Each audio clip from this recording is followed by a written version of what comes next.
Ngayon, ang Blue Ribbon nagkakagulo sa Senado. Anong salita nila?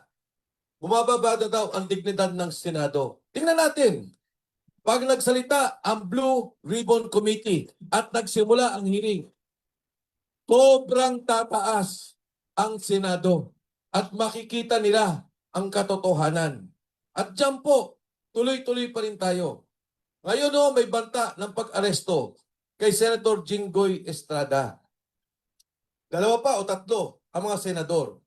Ako sana at mula po dito, kakausapin ko yung mga 18 Marines. Kakausapin ko kung sino man ang pwedeng makausap sa Blue Ribbon Committee hearing.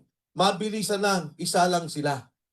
Dahil nung tayo'y sumigaw, nanawagan sa korupsyon, sa naging nakikita natin na nakawan sa ating bansa.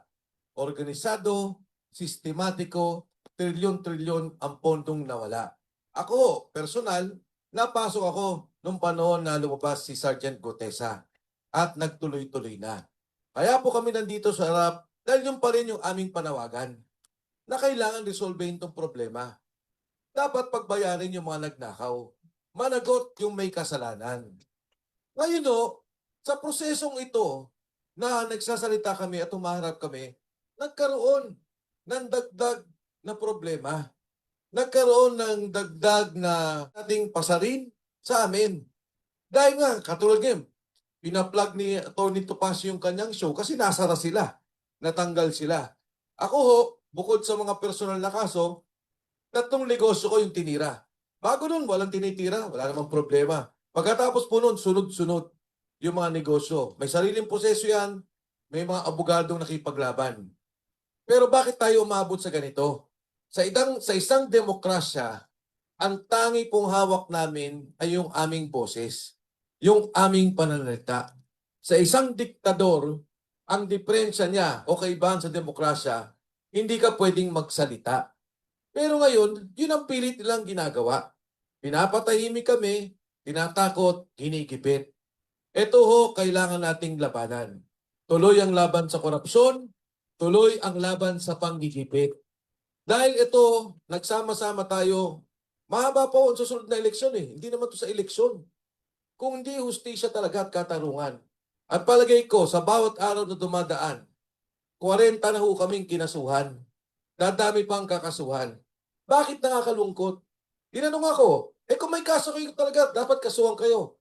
Ang sabi ko, yung resources ng NBI, imbis na gamitin ninyo para kunin yung CCTV sa delivery ng maleta, para imbestigahan anong mga ginawa na transportasyon, abutan ng pera, para tingnan ang dokumento, saan ba nang galing ang mga kontrata, ginagamit laban sa amin.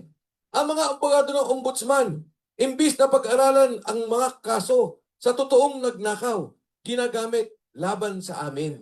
Ginagamit doon sa mga nagsasalita na dapat sana gamitin para doon sa mga nagnakaw.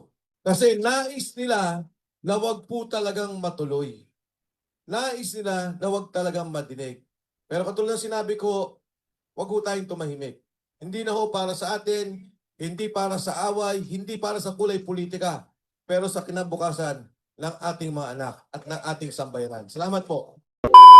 Alright, mag-reaction tayo dito mga kababayan sa statement ni former Congressman Mike Defensor patungkol nga po dito sa kaguluhan sa Senado at talaga namang hindi na po pagkaila talaga na yung dahilan ng kaguluhan dyan sa Senado ay patungkol nga dito sa Senate leadership na balak talaga nilang agawin yung Senate presidency mula dito kay Senate President Alan Peter Cayetano dahil nga dito sa nakatakdang Blue Ribbon Committee hearing patungkol dito sa flood control corruption mga kababayan. At dito, ito yung kinatakutan ng mga minority senators na maipatawag at maibulgar yung mga korupsyon dito sa flood control at maipatawag yung mga hindi pinapatawag dati ni Senator Lacson doon sa kanyang Blue Ribbon Committee noon na siya yung chairman at ngayon may pagkakataon na imbitahin yung mga Marines mga kababayan at sinabi mismo ni former Congressman Mike Defensor na kausapin niya yung Blue Ribbon ngayon, sila Senator Pia Cayetano at si Senator Rodante Marcoleta na isa lang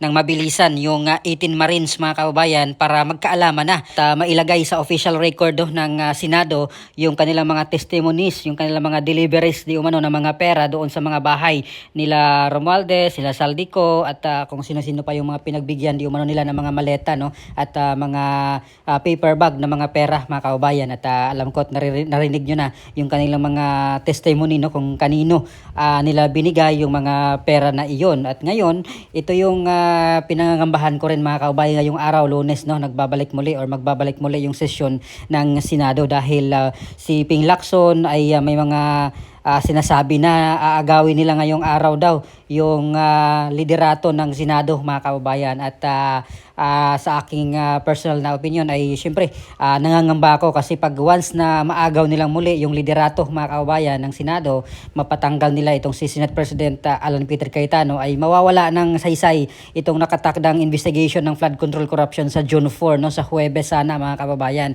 Kaya suportahan natin at ipanalangin natin na hindi magtagumpay itong mga minority senators ngayon na talagang aagawin mga kababayan, lantaran na talaga yung kanilang pag-agaw no or sinasabi nila na aagawin talaga nila, papaalisin nila, patatalsikin nila itong si Senate President Alan Peter Cayetano bilang Senate President kasi mababago na naman yung direksyon ng Senado mga kababayan kapag magtagumpay sila no or kapag nagtagumpay sila dito sa kailang mga maitim na mga plano na agawin yung liderato ay mawawala na po yung Senate Blue Ribbon Committee.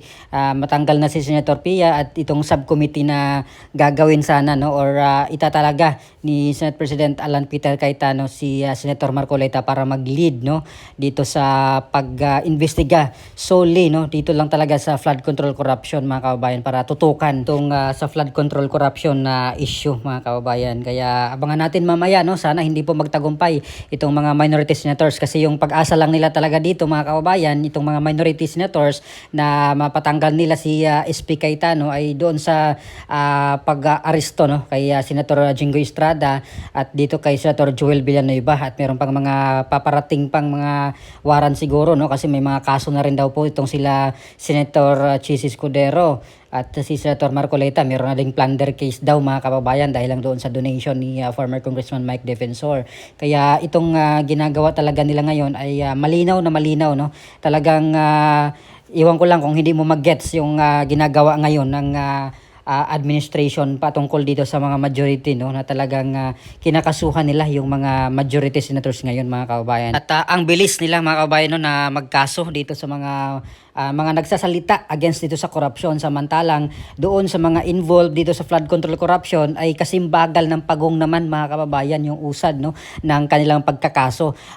Matatandaan natin na nung April pa yata yun or nung March or February mga kababayan sinasabi dito ni Ombudsman na Boying Rimulya na itong summer daw ay kasing init yung kanilang pag-file ng kaso laban dito sa mga involved dito sa corruption mga kababayan pero wala namang nangyari no yung mga iba pang pinangalanan at yung mga congressman mga kababayan na sangkot dito sa corruption ay wala namang kinakasuhan pa no bukod lang dito kay dating Senator Revilla mga kababayan at doon sa mga taga DPWH at sila Diskaya talagang mabilis sila doon mga kababayan pero pagdating dito sa mga congressman ay wala pa pong nakakulong ngayon ni isa no mga kababayan at yung pinagmamalaki noon ni Ombudsman Rimulya na kakasuhan itong si Martin Romualdez pero wala pa no so far wala pang balita na sinasabi niya grandest daw no pinaka malaking kaso daw sa kasaysayan ito ng Pilipinas yung ikakaso kay Martin Romualdez pero hanggang ngayon wala pa naman mga kababayan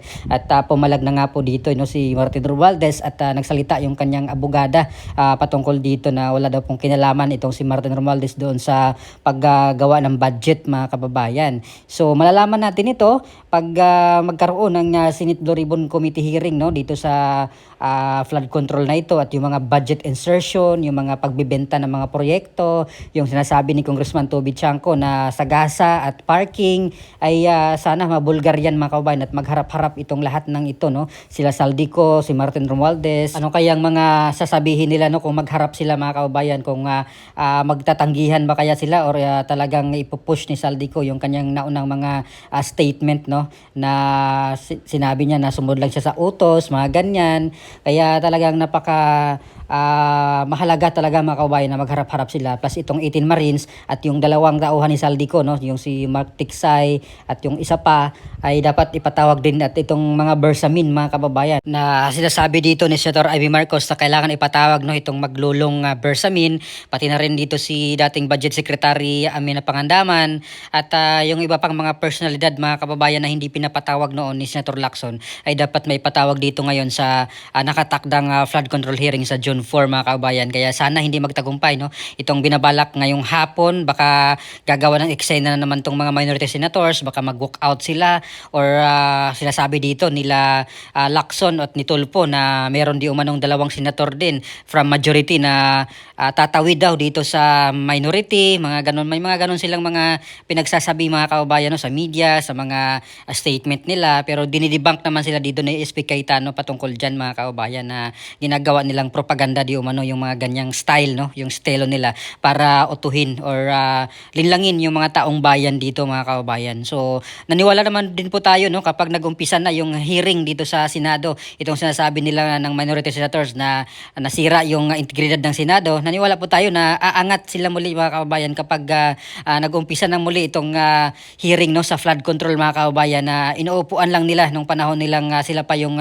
nasa liderato ng Senado, no, nung panahon nila Soto at ni Lacson. Pero ngayon abangan natin, no, at tataas yung ratings at mas tataas yung tiwala or aangat muli yung tiwala ng taong bayan dito sa Senado kapag naibulgar na lalo yung mga involved dito mga kababayan at matumbok itong pinaka-mastermind dito sa flood control corruption mga kababayan na sinasabi nilang pinakamalaking nakawan sa buong kasaysayan ng Pilipinas. So ano po masasabi nyo dito mga kababayan, no, sa pahayag ni former Congressman Mike Defensor na kausapin niya itong Senate Doribon, pati na rin itong mga dating ex-Marines para isalang sila ng mabilisan mga kababayan habang hindi pa nakagalaw, no, hindi pa gumalaw itong mga minority senators na agawin itong liderato ni Senate President Cayetano, kasi kung nagkataon ay delikado mga kababayan, mapurnada na naman itong flood control investigation ng Senate Doribon Committee at alam nyo na yun din yung kinakatakutan, no, nitong minority senators, kaya nag-iingay sila at gumagawa sila ngayon ng mga issue,